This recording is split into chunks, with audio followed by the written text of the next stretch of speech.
So hello everyone, this will be the lecture 6 for ratio, proportion and variation. तो चलो start करते हैं. Question क्या बोल रहा है? A, B, C have amount in the ratio 3, 4, 5. Okay. First B gives 1/4 to A and 1/4 to C. Then C gives 1/6 to A. Find the final ratio of amount of A, B, C have respectively. तो A, B, C के पास कुछ ना कुछ amount है, तो वो कितने ratio में देखा? 3, 4 और 5. तो मान लेते हैं चलो 3 है A के पास, B के पास 4 है और C के पास 5 यूनिट्स है. ठीक है. तो पहले सबसे पहले क्या करता ना, जो B है वो खुद का 1/4 है ना, ए और सी को दोनों देता है. मतलब 1/4 बी के पास कितना है? 4. उसका 1/4 होगा 1/4. ठीक है. तो 1/4 ऑफ 4 कितना होगा? 1. तो ये 1 क्या बोलता है? 1/4 ए को भी देता है और सी को भी देता है. तो ए के पास 3+1 हो जाएंगे और सी के पास हो जाएंगे 5+1.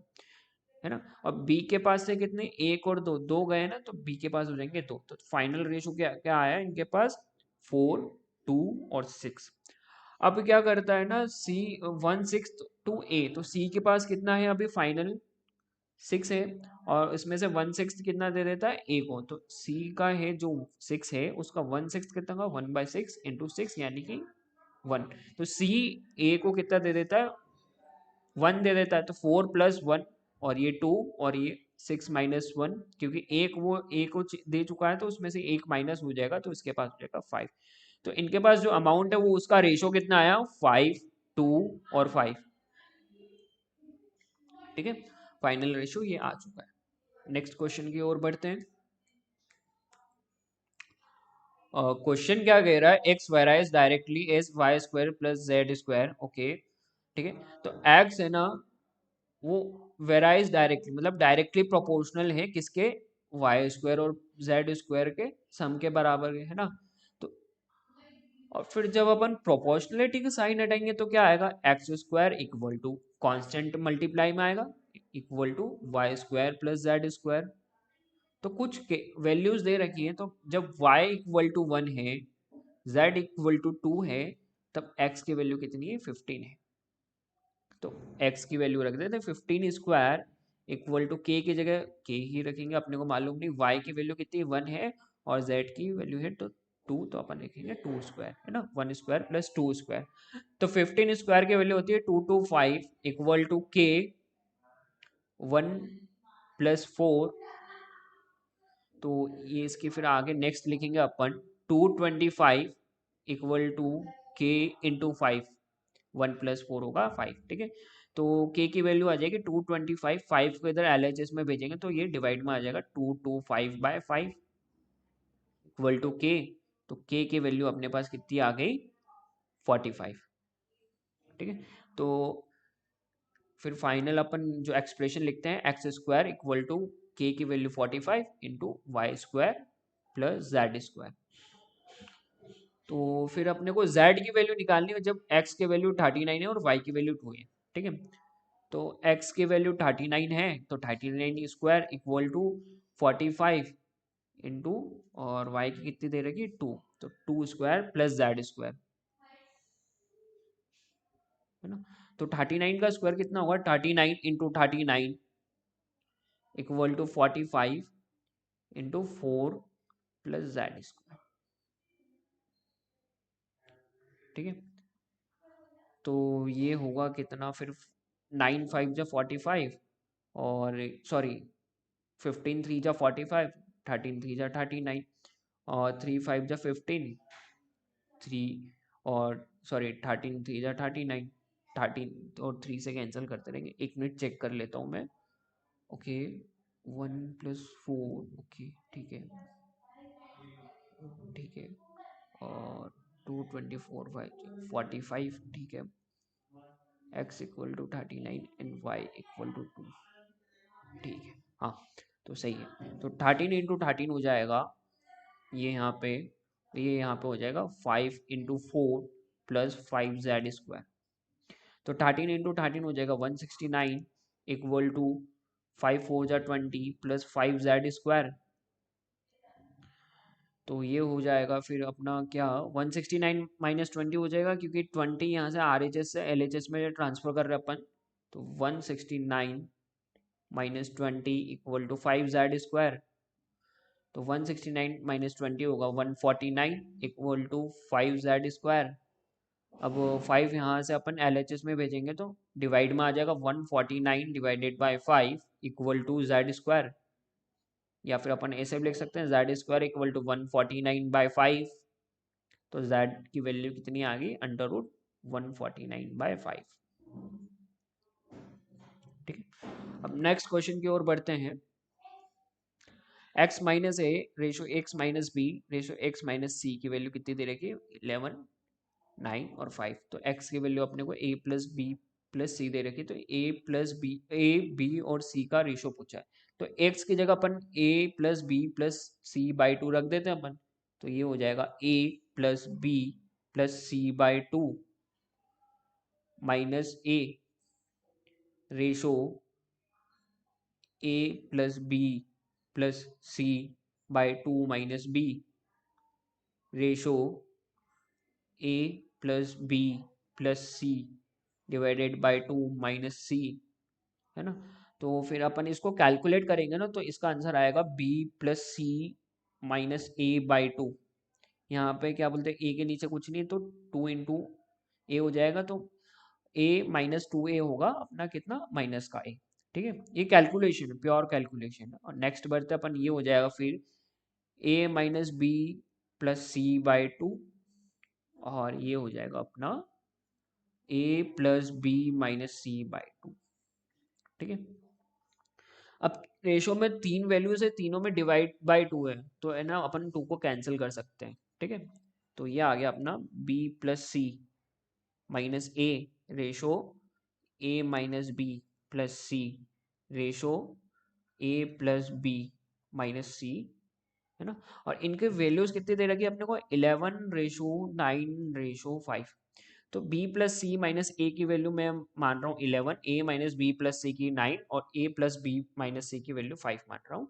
तो ये कितना हो जाएगा, पहली वाली वैल्यू हो जाएगी अपनी -a plus b plus c equal to कितनी हो जाएगी है 11, a minus b minus c equal to 9, sorry plus ये है 9, a plus b minus c equal to 5। Equation 1 बोल दो इसको, इक्वेशन 2 बोल दो इसको, इक्वेशन 3 बोल दो। ठीक है, तो इक्वेशन 1 और 2 और 3 को प्लस कर दो, इक्वेशन 1 प्लस 2 प्लस 3।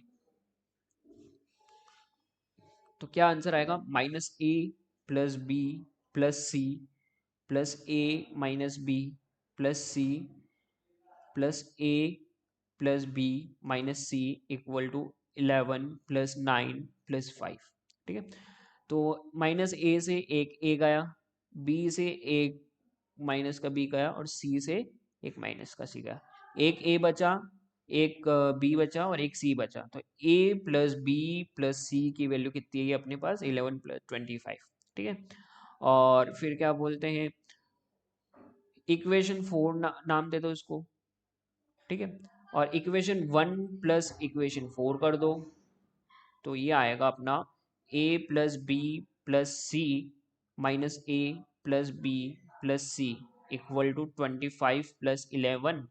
ए से ए गया तो b plus 2b plus 2c आएगा। ये आएगा कितना, 25 प्लस 11 36। तो 2 से फिर अगर अपन 2 इंटू बी प्लस सी अगर अपन निकालेंगे तो ये आएगा 2 इंटू 18 लिख सकते हो यहाँ पे, है ना। तो b प्लस सी की वैल्यू कितनी आई, 18। 2 से 2 कैंसिल, तो b प्लस सी की वैल्यू 18 है और a प्लस बी प्लस सी की वैल्यू कितनी है, 25 है।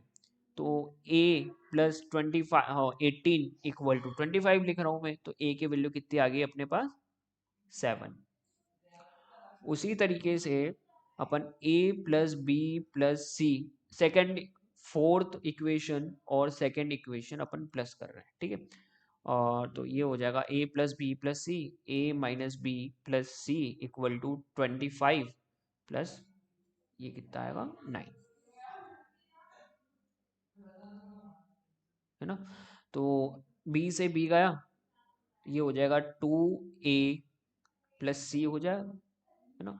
और ये हो जाएगा 25 प्लस 9 34। कैलकुलेशन करी डायरेक्ट मैंने, है ना। तो 2 से कैंसिल करेंगे अपन, तो ये होगा 2 17 टाइम्स में कैंसिल हो जाएगा, ये हो गया a प्लस सी की वैल्यू कितनी आ गई 17, ठीक है। और a प्लस बी प्लस सी की वैल्यू कितनी थी, a प्लस बी प्लस सी की वैल्यू 25 थी, तो a प्लस सी की जगह अपन क्या लिख रहे हैं 17, तो b plus 17 25 sorry equal to 25, तो b की वैल्यू कितनी आ गई अपने पास 8 आ गई। a की वैल्यू कितनी आई थी अपने पास 7 आई थी, b की वैल्यू कितनी आई 8 आई, और c की वैल्यू निकालनी है, तो a प्लस बी प्लस सी की वैल्यू कितनी दे रखी है अपने को 25, a की वैल्यू रखेंगे 7, b की रखेंगे 8 और c की अपने को पता नहीं, तो इक्वल टू 25। तो 7 प्लस 8 की वैल्यू कितनी होगी 15 प्लस c इक्वल टू 25, तो c की वैल्यू अपने पास कितनी आ गई 25 माइनस 15 यानी कि 10। तो ए बी और सी की वैल्यू कितनी आ गई अपने पास सी इक्वल टू 10, तो इन तीनों का रेशो कितना हो जाएगा 7:8:10, ठीक है। अब नेक्स्ट क्वेश्चन अपने को क्या बोल रहा है, ये बहुत ही इंपॉर्टेंट क्वेश्चन है, इस क्वेश्चन को स्टार मार्क करके रख लेना, ठीक है। The value of a diamond is directly proportional to the square of its weight. तो जो भी वैल्यू है अपन वी मान ले रुपीज में जो भी है, वो डायरेक्टली प्रोपोर्शनल है उसके वेट के, है ना। तो a diamond unfortunately breaks into 3 pieces with its weight in the ratio 3:4:5। तो एक डायमंड है तो वो 3 टुकड़ों में कट जाता है, तो उसके फर्स्ट टुकड़े का वेट है ना, अगर 3 मान रहे हैं, सेकंड का 4 हो जाएगा और थर्ड का 5 हो जाएगा, क्योंकि उनका तीनों का वेट कितना है रेशो में दे रखा 3 4 और 5, तो अपन फर्स्ट का 3 मान लिए, सेकंड का तो 4 हो जाएगा और तीसरे का हो जाएगा 5, ठीक है। तो टोटल वेट कितना हो जाएगा अपने पास 3 + 4 + 5। तो टोटल वेट में वैल्यू एक प्रोपोर्शनल टू अपने को वेट भी दे रखा, वेट का स्क्वायर दे रखा सॉरी, है ना। तो वैल्यू हो जाएगी k इंटू डब्ल्यू स्क्वायर, है ना। तो जब अनब्रोकन था वो टूटा नहीं था तब उसकी वैल्यू कितनी आएगी अपन देखते हैं, तो वैल्यू इक्वल टू के, तब उसके क्या बोलते हैं वेट कितना आया था 12 आया था, के इंटू 12 का स्क्वायर आ जाएगा, क्योंकि वैल्यू क्या है ना वेट के स्क्वायर के डायरेक्टली प्रोपोर्शनल है। तो 12 का स्क्वायर होता है 144, 144 इंटू के होगा 144 के, इनिशियल वैल्यू थी ये, वी आई लिख देते हैं। और क्या बोलते हैं फिर नेक्स्ट में लिखते हैं, तो जब उसके 3 केसेस बनेंगे, जब 3 होगा 4 होगा और 5 होगा, 3 टुकड़े थे ना, पहले का 3 वेट था, दूसरे का 4 वेट था, तीसरे का 5 था, तो v1 कितना हो जाएगा, तो v की वैल्यू अपने पास क्या थी k इंटू डब्ल्यू स्क्वायर थी, है ना। तो v1 हो जाएगा k इंटू 3 स्क्वायर, तो k इंटू 3 स्क्वायर की वैल्यू क्या होगी, k इंटू 3 स्क्वायर की वैल्यू होती है 9, तो ये हो जाएगा 9k। v2 की वैल्यू हो जाएगी k इंटू 4 स्क्वायर, ये हो जाएगा k इंटू 4 स्क्वायर, 4 स्क्वायर की वैल्यू होती है 16, तो 16 इंटू k हो जाएगा 16k, है ना। v2 की वैल्यू हो गई 16k। v3 की वैल्यू क्या हो जाएगी k into 5 square, k into 5 square ये हो जाएगा अपना कितना 5 स्क्वायर की वैल्यू होती है अपने पास 25, तो ये हो जाएगा 25k। तो टोटल वैल्यू क्या हो जाएगी जो टूटने के बाद v फाइनल, तो ये हो जाएगी v1 plus v2 plus v3, तो ये हो जाएगा अपने पास कितना 9k plus 16k plus 25k, तो ये हो जाएगा 50k, है ना। तो अपने पास दो वैल्यूज है, कहाँ गया पॉइंट, है ना। तो v इनिशियल कितनी आई थी अपने पास 144k, और टूटने के बाद v फाइनल कितना आ रहा है 50k। दोनों का अगर अपन डिफरेंस निकालें तो कितना आ रहा है 94k आ रहा है ना। और टूटने के बाद वो कुछ ना कुछ वेट से कम भी हुआ है ना, तो वो जो कितना कम हुआ 94k से, और 94 वैल्यू क्या बोलते हैं वैल्यू कितने से कम हो गई v initial minus v final, यानी कि 144k माइनस 50k, ये आया 94k। और वैल्यू अपने कितने से कम हुई बता रही है 9.4 लाख, यानी 9,40,000 क्या बोलते हैं 40,000, है ना। 94k की वैल्यू कितनी बता रहे 940,000, ठीक है। तो 94k बोलते हैं k की वैल्यू अपने पास 9,40,000 दे रखी है, तो k की वैल्यू क्या आ जाएगी 94,000,000, डिवाइडेड बाय 94। तो k की वैल्यू अपने पास कितनी आई? 10000, ठीक है, 10,000 है ना। k की वैल्यू आई 10,000। इनिशियल वैल्यू क्या थी अपने पास? 144k। तो इधर 10 k की वैल्यू रख देते 144 इंटू 10,000। तो ये कितना है? 144,000,000। तो ये हो जाएगा 1,10,100,000,10,000,000 10,00,000 14.4 लाख इसकी इनिशियल वैल्यू होगी, ठीक है। तो आज के लिए बस इतना ही। 1 मिनट, शायद एक क्वेश्चन रह गया हो, मैंने अपलोड नहीं किया गया। 2 मिनट वेट करना, मैं क्वेश्चन अपलोड कर रहा हूँ।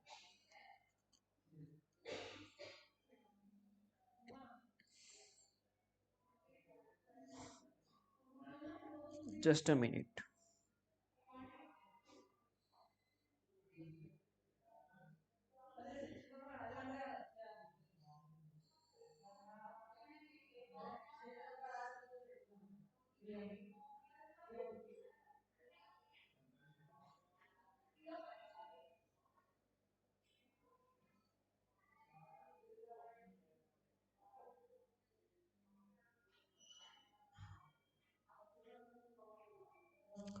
ओके, मैं क्वेश्चन लिख ही देता हूँ।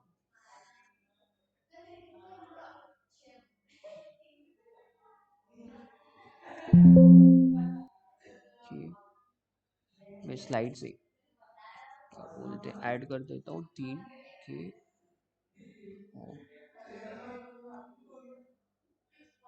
ओके, तो मैं क्वेश्चन अभी ऐसे ही लिख रहा हूँ, मेरे पास अपलोड करने जितना टाइम नहीं है।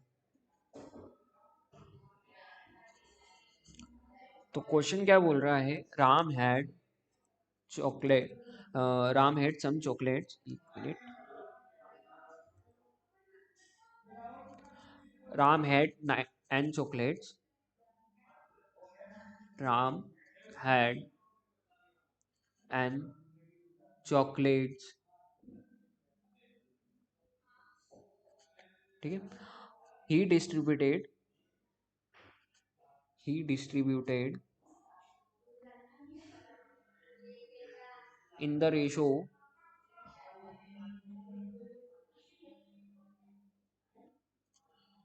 1/2 1/3 1/2 1/3 ratio 1/5 ratio 1/8 to 4 friends. Find minimum value of n if he distributed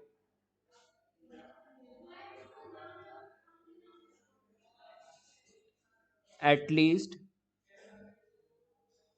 sorry, he distributed chocolates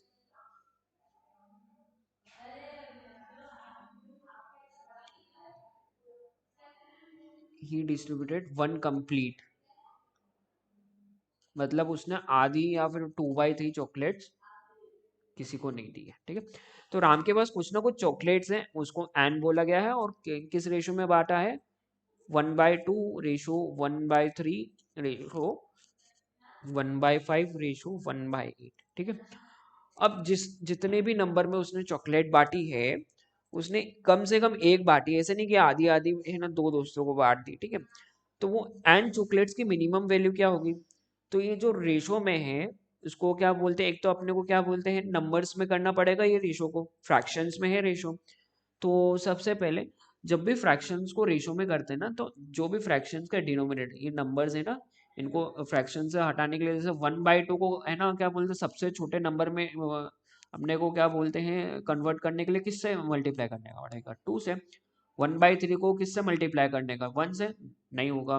1/3 को अगर 1 से मल्टीप्लाई करेंगे 1/3 आएगा। 1/3 को अगर 2 से मल्टीप्लाई करेंगे तब भी फ्रैक्शन नहीं हटेगा। 1/3 को अगर अपन 3 से मल्टीप्लाई करेंगे तो वो फ्रैक्शन से हट जाएगा। तो इन चारों और रेशो में ऐसा होता नहीं कि अपन एक से ही मल्टीप्लाई करो, तो सिर्फ टू से अगर करेंगे तो टू 1/2 में भी मल्टीप्लाई करेंगे, 1/3 में भी करेंगे, 1/5 में भी और 1/8 में भी। तो ऐसे कौन से सबसे छोटे नंबर से अपन इनको मल्टीप्लाई करेंगे कि है ना सबके सब क्या बोलते हैं, है ना, एक नेचुरल नंबर आ जाए। तो सबके डिनोमिनेटर्स है ना, उनका एलसीएम ले लेंगे। तो एलसीएम ऑफ 2, 3, 5, 8 कितना आएगा, 8 3 24, ये आएगा 120। तो 120 में का रेशो में मल्टीप्लाई करो, ठीक है। तो ये होगा 120, 120/2 रेशो 120/3, 120/3 रेशो 120/5 रेशो 120/8। तो ये होगा 60, ये होगा कितना 40, ये होगा अपना 24, ये होगा 15। तो रेशो में या तो 60, 40, 24, 15 भी हो सकते हैं, इसका डबल भी हो सकते हैं, इसका ट्रिपल भी हो सकते हैं। तो अपन क्या बोलते हैं इसकी क्या बोलते हैं, जैसे मान लेंगे कि अपन 60K है तो ये 40K हो जाएगा, ये 24K हो जाएगा और ये 15K हो जाएगा ना। इन सब का प्लस करते तो कितना आएगा 139K। तो ये जो भी नंबर्स है चॉकलेट्स बांटी वो 139K के फॉर्म में आएगी, है ना। अब ये K की वैल्यू 1 होती है, K की वैल्यू 2, तो अपने को मिनिमम वैल्यूज निकालनी है ना चॉकलेट्स के, कम से कम चॉकलेट्स बांटनी है ना। तो K की वैल्यू तब अपन 1 रख देंगे। तो मिनिमम वैल्यूज अपन ने कितनी क्या बोलते हैं क्या रखी, K की वैल्यू 1 यानी कि 139। तब राम ने अपने फ्रेंड्स को 139 चॉकलेट्स डिस्ट्रीब्यूट करी है, ठीक है।